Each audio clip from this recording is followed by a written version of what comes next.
T20 series में कौमी team को क्लीन स्वीप से बचने का चैलेंज दरपेश पाकिस्तान और साउथ अफ्रीका में तीसरा T20 आज रात खेला जाएगा। दूसरे T20 मैच में साउथ अफ्रीका ने पाकिस्तान को 7 विकेटों से शिकस्त दी। मेजबान मुल्क ने कौमी टीम का 207 रन का हदफ 3 विकेटों के नुकसान पर पूरा किया। साउथ अफ्रीका को 3 मैचों की सीरीज में 2-0 से फैसलाकुन बरतरी हासिल। जनूबी अफ्रीका के बैटर की धुआंधार बैटिंग, रेजा हेंड्रिक्स की 54 गेंदों पर शानदार century player of the match करार पाया। वेन डॉसन 66 रन बनाकर नाकाबिल शिकस्त रहे। कौमी टीम पहली बार T20 में 200 से ज़ायद रन बनाकर हारी। पाकिस्तान ने पहले खेलते हुए मुकर्रर 20 ओवर में 5 विकेटों के नुकसान पर 206 रन बनाए थे। कप्तान कौमी टीम मोहम्मद रिजवान कहते हैं कि T20 सीरीज हारने पर बहुत मायूसी हुई। कोशिश होगी कि अगले मैच में अच्छा परफॉर्म करें। भारतीय साजिशें नाकाम, पाकिस्तान के असूली मौक़िफ़ की जीत। ICC ने पाकिस्तान के पार्टनरशिप फार्मूले की मंजूरी दे दी। ICC champions trophy hybrid model के तहत होगी।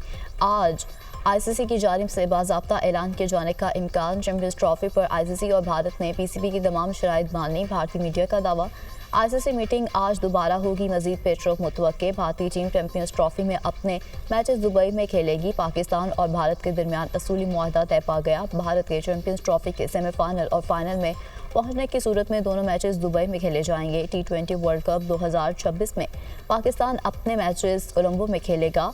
पाकिस्तान 2027 के बाद ICC वुमेन्स टूर्नामेंट की मेज़बानी करेगा। पाकिस्तान को कोई इजाफी रकम नहीं मिलेगी। भारतीय मीडिया। कराची एयरपोर्ट पर भारतीय मुसाफिर त्यारे की इमरजेंसी लैंडिंग। सिविल एविएशन के मुताबिक भारतीय निजी एयरलाइन की परवाज़ दिल्ली से जद्दा जा रही थी। पाकिस्तानी फ़िज़ाई हदूद में एक मुसाफिर की तबीयत ख़राब हुई। पायलट ने मेडिकल इमरजेंसी के तौर पर फौरी लैंडिंग की इजाज़त तलब की। इजाज़त मिलने पर पायलट ने तैयारा कराची एयरपोर्ट पर उतार लिया। एयरपोर्ट के हेल्थ डिपार्टमेंट के अमले ने मुसाफिर का मुआयना किया।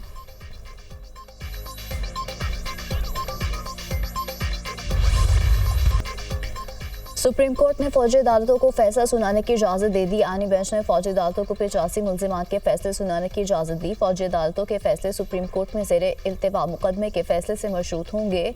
जिन मुल्ज़िमात को सज़ाओं में रिवायत मिल सकती है उन्हें रिहा किया जाए। जिन मुल्ज़िमात को रिहा नहीं किया जा सकता उन्हें सज़ा सुनाने पर जेलों में मुंतकिल किया जाए। सुप्रीम कोर्ट का हुक्म। एडिशनल अटॉर्नी जनरल ने कहा कि 103 में से 20 अफराद रिहा हुए, 2 और शामिल हुए। फौज की ज़ेर हिरासत 85 अफराद हैं। जस्टिस जमाल मंदोखैल ने रिमार्क्स दिए कि आर्मी में कोई शख्स ज़बरदस्ती नहीं अपनी मर्जी से जाता है। आर्मी ज्वाइन करने वालों को इल्म होता है कि इस पर आर्मी एक्ट का इतलाक़ होगा। आर्मी एक्ट के तहत बुनियादी हकूक़ मुयस्सर नहीं होते। आर्मी एक्ट बनाना ही फ़ौज की मुलाजमत के क़वाइद और डिसिप्लिन के लिए है। वकील वज़ारत दिफ़ा ख्वाजा हारिस ने दलाइल दिए कि बुनियादी हकूक़ जुर्म करने पर ही ख़त्म होते हैं। जस्टिस जमाल मंदोखैल ने सवाल किया, क्या अपील में अदालत सिर्फ अपील कुनिंदा की सदा तक ही महदूद रहेगी? क्या अदालत फैसले के दीगर पहलू का भी जायज़ा ले सकती है? जस्टिस अमीदुद्दीन खान ने कहा कि फ़रीक़ैन अपने मरुज़ात तक महदूद रह सकते हैं, अदालत नहीं। मिलिट्री कोर्ट्स केस की समाअत मौसम सरमा की छुट्टियों के बाद तक मुलतवी। सुप्रीम कोर्ट ने फैसला सुना दिया है। अब तो चैप्टर क्लोज्ड है। 9 मई के अलावा भी तो बहुत कुछ है। तो 9 मई तो आखिरी कील है कफन के अंदर सियासी। बाजवा साहब का हम ट्रायल या बाजवा साहब का कसूरवार ज़रूर ठहराते अगर वो फैज़ अमीद साहब को DGSI के ओहदे से नहीं हटाते, क्योंकि उन्होंने हटा दिया जब उनको पूरी गेम समझ में आ गई। और फैज़ अमीद साहब इतने मॉन्स्टर ताकतवर इसलिए हो गए कि जो अल्टीमेट बॉस है सियासी, वो प्राइम मिनिस्टर साहब थे। उनकी पुष्ट पाए, उनको फुल ब्लेसिंग्स हासिल थी। और अभी भी आप देखें इमरान खान साहब के बयान से तो वो फिर फैज़ अमीद साहब को बचाना चाहते हैं और बाजवा साहब के ऊपर डालना चाहते हैं। सुप्रीम कोर्ट के फौजी अदालतों के फैसले के बाद बानी PTI का सियासी चैप्टर अब क्लोज है। बानी PTI कमर बाजवा पर मलबा डालकर फैज़ हमीद को बचाना चाहते हैं। बहुत पहले कहा था कि बानी का मिलिट्री कोर्ट में ट्रायल सरप्राइज नहीं होगा। फैज़ हमीद ने बहुत पहले शवाहिद बानी के खिलाफ दे दिए हैं। बानी PTI का मिलिट्री कोर्ट में ट्रायल तो होगा। Laptop, video, audio recording, planning समेत बहुत से शवाहिद हैं। 9 मई के अलावा भी बहुत कुछ हुआ है। कौमी हुकूमत की बातें सिर्फ गपशप हैं, ऐसा कुछ नहीं है। मौलाना के साथ मामलात को हल कर लिया जाएगा। साबिक वफाकी वज़ीर सेनेटर फैसल वावडा की दुनिया न्यूज़ के program tonight with Samar Abbas में गुफ्तगू।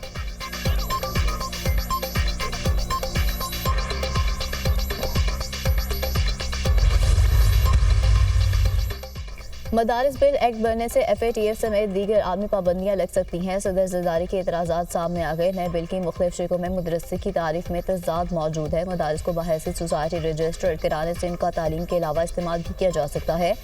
एक्ट के तहत मदरसों की रजिस्ट्रेशन से फिरका वारिद के फैलाव का खदशा होगा। एक ही सोसाइटी में बहुत से मदरसों की तामीर से अमन अमान की सूरत हाल खराब होने का अंदेशा होगा। सोसाइटी में मदरसों की रजिस्ट्रेशन से मफादात का टकराव होगा। ऐसे मफादात के टकराव से आलमी तनकीद का सामना करना पड़ेगा। आसिफ जरदारी का मदारस की रजिस्ट्रेशन से मुतालिक मौजूद कवानीन का हवाला। पाकिस्तान मदरसा एजुकेशन बोर्ड ऑर्डिनेंस 2001 और Islamabad capital territory trust act 2020 का भी हवाला। दोनों एक्ट की मौजूदगी में नई कानून साजी मुमकिन नहीं हो सकती। सदर मुमलिकत का एतराज़।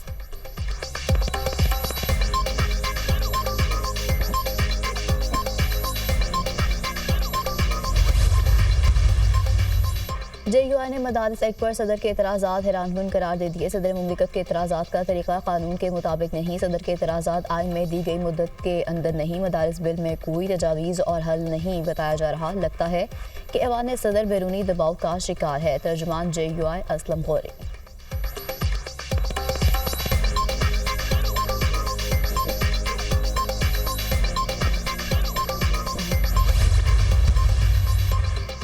हम मुज़ाकरात मुल्क के लिए करने को तैयार हैं। बानी PTI ने मुज़ाकराती टीम में मज़ीद 2 अरकान को शामिल किया है। सेनेटर हामिद खान और अलामा राजा नासिर अब्बास को मुज़ाकराती टीम में शामिल किया गया। सिविल नाफरमानी की तहरीक के लिए बानी की हिदायत के मुताबिक अमल किया जाएगा। आइन और कानून की बालादस्ती से ही मुल्क आगे बढ़ सकता है। अपोजिशन लीडर उमर अयूब की मीडिया टॉक। 2 शराइत पूरी करें, हम मुज़ाकरात के लिए तैयार हैं। पहली शर्त 24, 25 और 26 नवंबर के एहतजाज में जो कुछ हुआ उस पर कमीशन बनाएं। बिला वजह जेल में रखे कारकुनों को रिहा करें। बानी PTI ने कहा कि हम किसी से भीख नहीं मांग रहे। जिसके पास इख्तियार है वो बात करे। बैरिस्टर अली जफर की सहाफ़ियों से गुफ्तगू। माइनस बानी PTI पर मुज़ाकरात नहीं होंगे। मुज़ाकराती गाइडलाइन अडयाला जेल से बानी PTI ही देंगे। अभी तक हुकूमत से मुज़ाकरात की कोई बात नहीं हुई। कोई मुज़ाकरात करना चाहता है तो ठीक है, नहीं करना चाहता तो ना करे। साहबजादा हामिद रजा।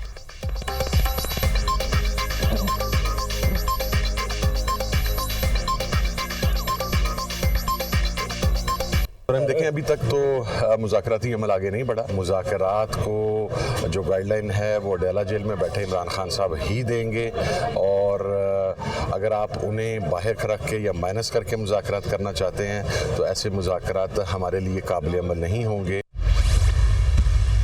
जब वो ये क्लेम करते हैं कि हम पुरअमन हैं, हम सिविलियन हैं, हम सियासी जमात हैं, हमारे हुकूक हैं, सियासी जमातों के हुकूक होते हैं। ये काम करने वाले जो लोग होते हैं ये सियासी जमातें नहीं होती हैं और ना उनके कोई हुकूक होते हैं। यहाँ बड़ी बड़ी जमातें रही हैं, PMLN है, पीपल्स पार्टी है, बड़ी तकालीफ भी हुई हैं। एक पार्टी के सरबराह को फांसी चढ़ा दिया गया। किसने ये काम किए हैं जो आप कर रहे हैं? एक हाथ में तलवार थामकर दूसरे हाथ से मुसाफा नहीं हो सकता। अपनी गैरायतें मांगने और पाकिस्तान को नुकसान पहुंचाने के मंसूबे साथ साथ नहीं चल सकते। PTI अपने कंधों पर नया बोझ ना डाले, पहले ही बहुत है। सियासी जमातों के कारकुनों के हुकूक होते हैं। पुरअमन जमातें कभी मुल्क की सालमियत पर हमला नहीं करती, ना ही इमलाक को जलाया जाता है। खुद को सियासी कहने वाली जमात अपने ये की सजा भुगत रही है। इससे कबल भी सियासी कायदीन को सजाएं हुई, फांसी हुई, मगर इमलाक को नुकसान नहीं पहुँचाया गया। सेनेटर इरफान सिद्दीकी की गुफ्तगू। अगर PTI वालों ने फॉर्म 47 वाला मौक़िफ़ बदल लिया है तो हम मुज़ाकरात करेंगे। फैज़ समीत ने रिटायरमेंट के बाद भी बानी की सहूलतकारी की। चार्जशीट तब मुकम्मल होगी जब बानी PTI और साकिब निसार भी चार्जशीट होंगे। तलाल चौधरी।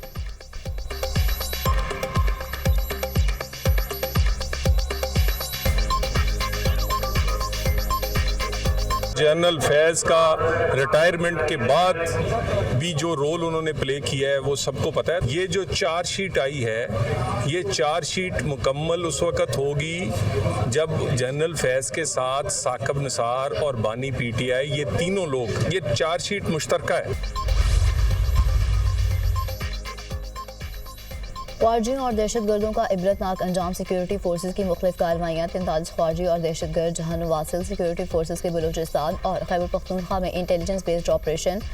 फोर्सेज के लकी मरवत में ऑपरेशन के दौरान 6 ख्वारिज हलाक। फोर्सेज ने दहशतगर्दों के ठिकाने को मौसर तरीके से निशाना बनाया। 9 दिसंबर से अब तक खैबर पख्तूनख्वा में 18 ख्वारिज जहन्नुम वासिल किए गए। मूसा खेल और पंजगोर में कार्रवाइयों में 10 दहशतगर्द मारे गए। 9 दिसंबर से अब तक बलूचिस्तान में 25 दहशतगर्दों को जहन्नुम वासिल किया गया।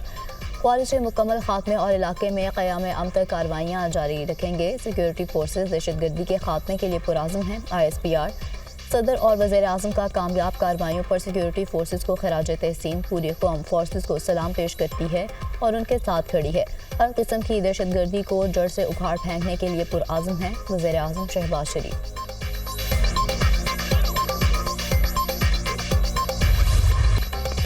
सरमायाकारी के लिए पाकिस्तान अच्छी मार्केट है। पाकिस्तान में शमसी तवानाई का इस्तेमाल मकबूल आम हो चुका है।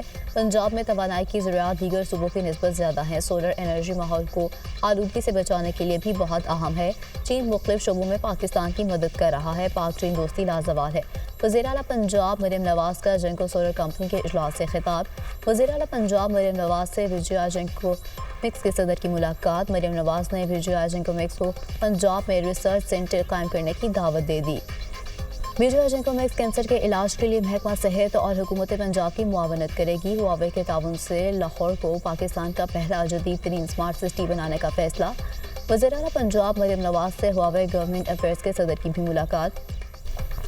मरियम नवाज की हवावे को पंजाब में सरमायाकारी की दावत। नवाज शरीफ IT सिटी में ऑफिस कायम करने पर ताउन की पेशकश। मरियम नवाज की पंजाब में असेंबलिंग और मैन्युफैक्चरिंग प्लांट लगाने पर भी भरपूर ताउन की यकीन दहानी। कहा हुआवे इकोसिस्टम डेवलपमेंट में पंजाब की मुआवनत करे। मरियम नवाज का हुआवे टेक्नोलॉजीज़ का दौरा मुख्तलिफ शोबे देखे।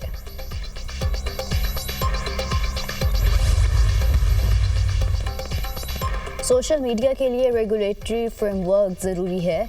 ऐसा ज़ाब्ता अखलाक नाफिज करना होगा जो सबके लिए काबिल कबूल हो। पाकिस्तान में 111 मिलियन इंटरनेट सार्फिन हैं। पाकिस्तान की आबादी की बड़ी तादाद नौजवानों पर मुश्तमिल है। पाकिस्तान के नौजवान बासलाहियत और मेहनती हैं। नौजवानों को मुस्लिम जहानत के शोबे में तरबियत फराहम कर रहे हैं। मुस्लिम जहानत को मज़बूत तरीके से इस्तेमाल करने की ज़रूरत है। वज़ीर इत्तलात अता तारड़ का इस्तांबुल में चारकॉम समिट से खिताब।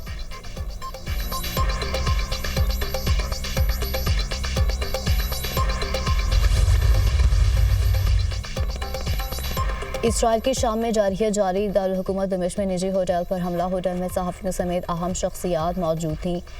अरब लीग के शामी इलाके में इसराइली बफर जोन की मजम्मत। शाम में इसराइली कब्जे के खिलाफ करारदाद पास। अरब लीग का सलामती काउंसिल से इसराइली इक़दाम पर हंगामी इजलास का मुतालबा। सऊदी अरब और बरतानिया शाम में अमन की खातिर हर मुमकिन मदद जारी रखेंगे। शाम में लाखों शहरी बेघर हुए और जान से गए। दोनों ममालिक की आदमी बरादरी से शाम का साथ देने की अपील। बरतानवी वज़ीर आज़म केयर स्टारमर का दौरे सऊदी अरब। दोनों ममालिक का शाम पर मुश्तरका बयान जारी।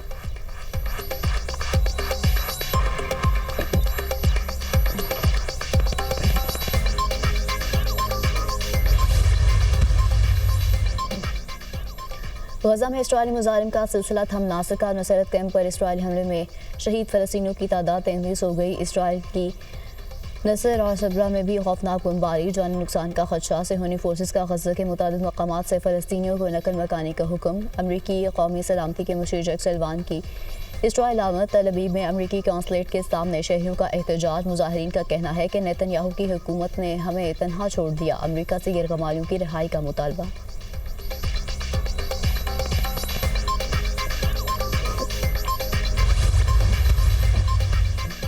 यूक्रेन जंग पागलपन खत्म होनी चाहिए। अमेरिका का नेटो से इनखला मुमकिन है।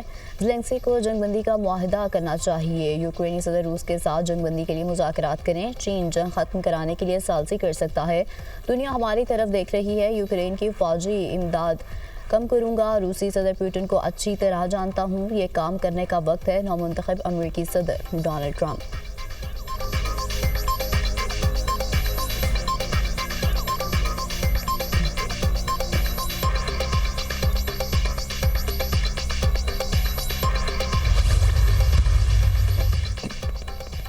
जनूबी कोरिया की पार्लियामेंट में सदर के मुआवजे के लिए दूसरी बार करारदाद पेश।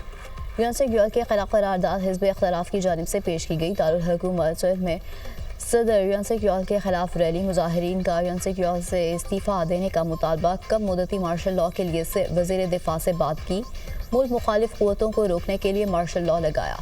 जनूबी कोरिया के सदर का बयान।